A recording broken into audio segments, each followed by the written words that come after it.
Hello दोस्तों। मेरा नाम निर्भय कुमार है। मैं लुधियाना में निटिंग डिज़ाइन और ग्राफिक डिज़ाइनिंग सिखाता हूँ और साथ में निटिंग डिज़ाइन और ग्राफिक डिज़ाइनिंग का फ्रीलांसिंग भी करता हूँ। आज आप लोगों को मैं नाइफ टूल के बारे में सिखाने के लिए जा रहा हूँ। ये नाइफ टूल है क्या और इसका वर्क कैसे होते हैं और इसकी प्रॉपर्टीज़ क्या क्या क्या है।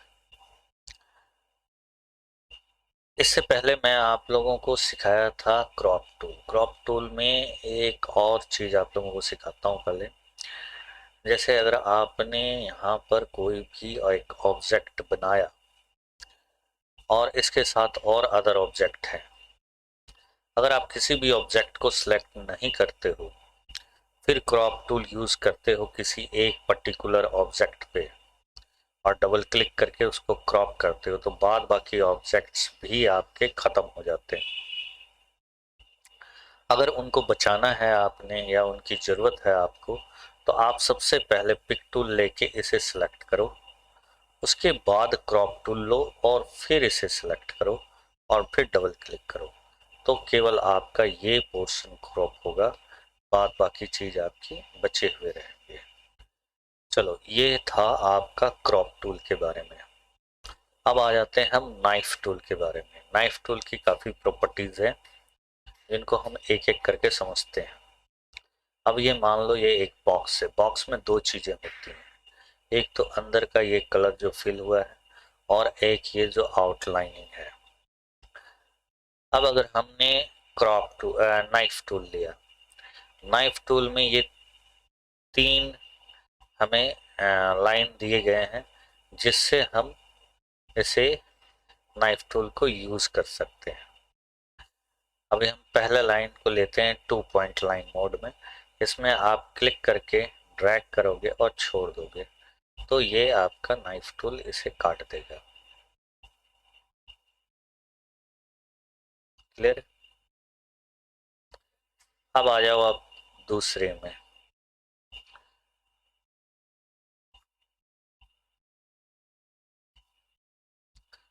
दूसरा है ये हमारा फ्री हैंड टूल है।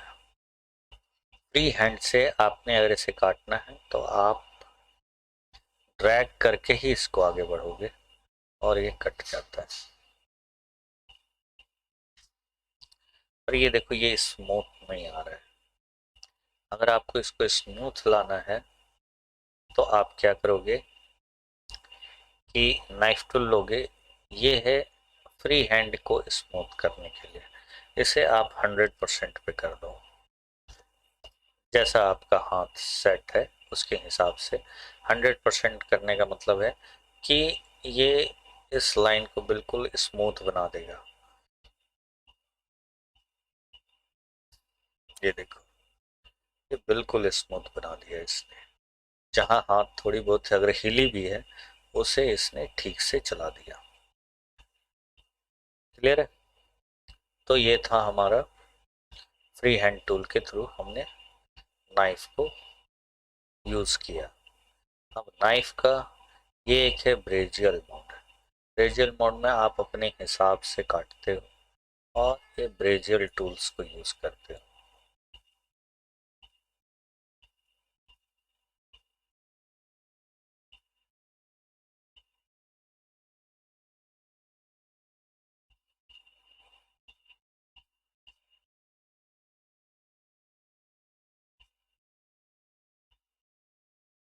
क्लियर है? तो ये हो गया हमारा तीन नाइफ टूल के जो बेसिक फंक्शन थे वो हमने देख लिए। अब अगर हम मान लो यहाँ हम लिखते हैं DDS। DDS यहाँ से हम फॉन्ट चेंज कर सकते हैं। हमने फॉन्ट चेंज किया और से कुछ टूर का दे देते हैं। कॉन्टूर हमने डबल कॉन्टूर कर दी। अब हम इसे ब्रेक कर लेते हैं एक बार, अनग्रुप करके हम इसे कंबाइन कर देते हैं। ये एक इफेक्ट आ गया DDS का। क्लियर है। अब इस डिजाइन में हम नाइफ यूज करते हैं। पहले हम नाइफ का एक सिंपल बॉक्स लेते हैं, ठीक है। अब ये हमारा आता है ऑटो क्लोज ऑन कट। अगर हम इसको ऑन कर देते हैं और किसी ऑब्जेक्ट को कट करते हैं,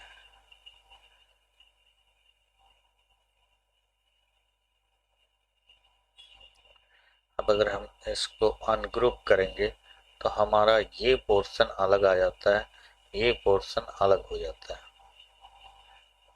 क्लियर है। ये ऑटोमेटिक मोड पे अगर चल रहा है, अगर हम इसको ऑटोमेटिक मोड पे यहाँ पे रखते हैं, अब अगर हम यही चीज सेम करते हैं,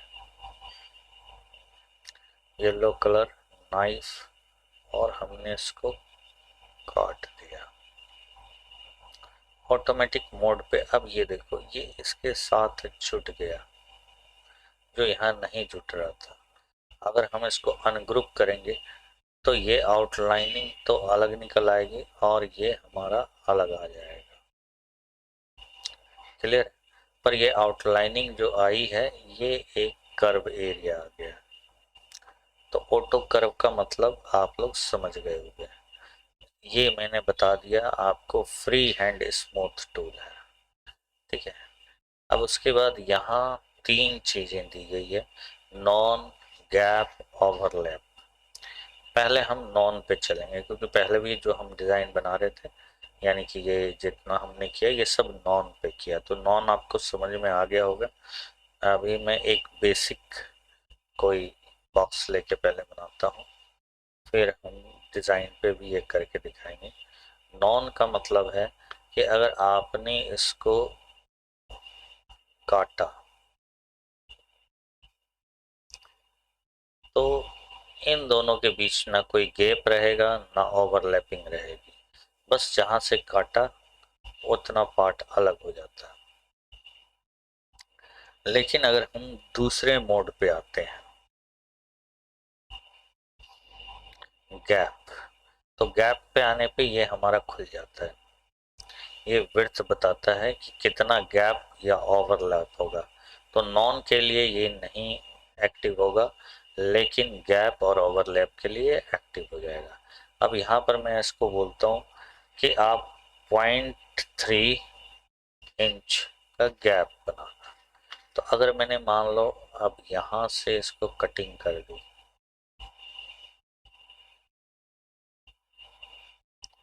ये कट नहीं हुआ, हम इसको यहाँ से यहाँ तक कट किया तो ये बीच में गैप बन गया। अगर इस गैप को हम नापेंगे तो ये एग्जैक्टली 0.3 होगा। अब मैं अप्रोक्सीमेटली नाप करके आप लोगों को दिखाता हूँ। यहाँ पे एक बॉक्स बनाते हैं, ये लगभग 0.3 के आसपास दिखेगा। ये देखो आप, क्लियर है। तो ये जो गैप है ये क्रिएट हो जाएगा आपको काटते साथ। तो अगर मान लो जैसे ये है TDS लिखी हुई है, अब अगर हमने इसके बीच में ये नाइफ चलाया गैप वाले ऑप्शन के साथ और 0.1 कर दिया और इसको हमने ऐसे चला दिया, पहले इसको हमने सेलेक्ट किया और उसके बाद हमने इसको ऐसे चला, तो ये बीच में गैप बना दिया। क्लियर। तो गैप का मतलब आप लोगों को समझ में आ गया होगा। अब हम आते हैं ओवरलैप पे। तो ओवरलैप क्या करता है, अगर हम गैप को कर दिए ओवरलैप, अब 0.1 इंच है तो 0.1 इंच का ओवरलैप हो जाएगा। ओवरलैप का मतलब है कि ये वाला जो पोर्शन था वो 0.1 इंच इधर आ गया। ये देखो अगर मैं इसको अलग कलर कर देता हूँ एक पार्ट को, तो आप अगर यहाँ ध्यान से देखोगे तो ये और ये दोनों 1.1 इंच का ओवरलैपिंग हो गई इनके बीच में।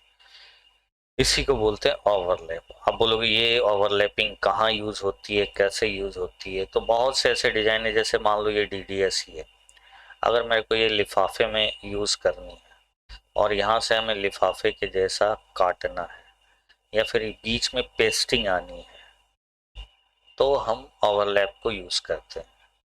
अगर मैंने इस डिजाइन को यहाँ से काटा, अब ये बीच में ओवरलैपिंग हो गई।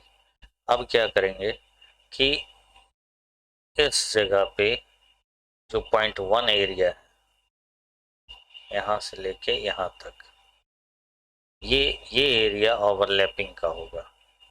तो ये वाला डिजाइन इसके ऊपर यहाँ पे नहीं लगना है, ठीक है, क्योंकि ये नॉन में नहीं है, ये ओवरलैप में है। तो ओवरलैप में ये यहाँ पे आएगा। तो इसका मतलब बीच में एक .1 इंच का कॉमन प्लेस हो गया, जिस पे हम किसी भी तरीके का पेस्टिंग लगा सकते हैं या जिपर लगा सकते हैं। ऐसे केसेस में आपको ये नाइफ टूल काम में आता है। आई होप यहाँ तक आप लोगों को समझ में आ गया होगा। अगर किसी तरीके का कोई दिक्कत होता है तो वो आप लोग कमेंट्स में बता सकते हो। चलो अब इसके नेक्स्ट प्रॉपर्टी पे जाते हैं। नॉन क्या होता है, ओवरलैप क्या होता है और गैप क्या होता है, इसके बारे में हमने देख लिया। अब हम नाइफ टूल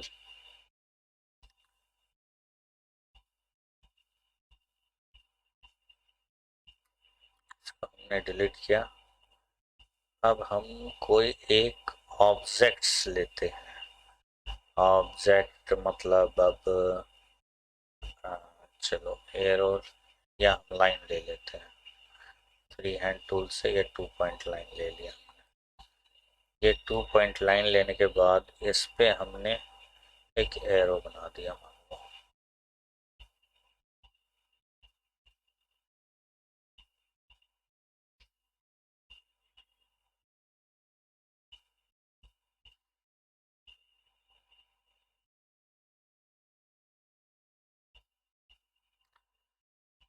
अब हम इसको नाइफ टूल से कट करते हैं। एक तो ऑटोमेटिक मोड पे कट करते हैं।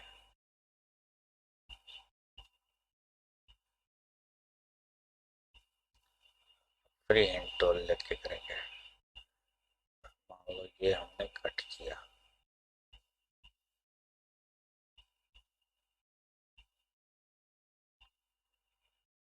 तो ये अलग अलग हो गया।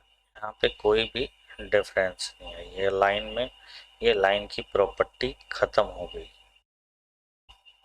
ये एक ऑब्जेक्ट में कन्वर्ट हो गया, ये भी एक ऑब्जेक्ट में कन्वर्ट हो गया।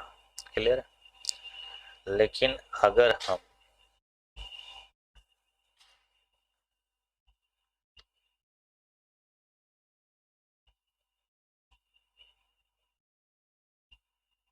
ये अब एक लाइन है, इस लाइन को हम फिर नाइफ टूल लेते हैं और कन्वर्ट टू ऑब्जेक्ट करते हैं, तो नेचुरली ये फिर से कन्वर्ट टू ऑब्जेक्ट में बदल जाएगा।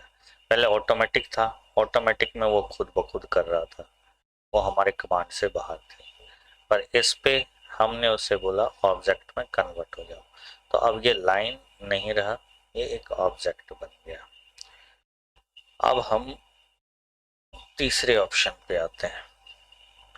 थर्ड ऑप्शन है कीप आउटलाइन। कीप आउटलाइन को करके हम सेम चीज करते हैं। अब क्या हुआ कि ये सारी लाइनिंग ही रही, ये ऑब्जेक्ट में कन्वर्ट नहीं हुआ। कन्वर्ट टू ऑब्जेक्ट क्या होता है आपको आगे के क्लास में पता चल जाएगा धीरे धीरे, पर अभी ये जान लो इसकी प्रॉपर्टी, लाइनिंग की प्रॉपर्टी। ये देखो ऊपर जो प्रॉपर्टीज आ रही है ये लाइन की आ रही है, ये एक ऑब्जेक्ट की प्रॉपर्टी नहीं है। अगर इसको हम ऑब्जेक्ट में जाके कन्वर्ट टू आउटलाइन करेंगे तो ये ऑब्जेक्ट में कन्वर्ट हो गया। ऑब्जेक्ट में कन्वर्ट होने के बाद ये देखो उसको हम ऐसे चेंज कर सकते हैं। पर इसको हम इस तरीके से नहीं चेंज कर सकते। इसमें बस लाइन की प्रॉपर्टी, इसको हम छोटी कर सकते हैं, बड़ी कर सकते हैं, लंबी कर सकते हैं, लेकिन ऑब्जेक्ट में ये नहीं कन्वर्ट हुआ है, ये ऑब्जेक्ट में कन्वर्ट हो गया है। क्लियर? आई होप आप लोगों को ये क्लास समझ में आ गई होगी। नाइफ टूल के बारे में आप सारी चीज़ें समझ गए होंगे। अगर किसी भी तरीके की आपको क्वायरी है, किसी भी तरीके का आपको डाउट है, तो वो आप कमेंट्स में पूछो। Thank you very much.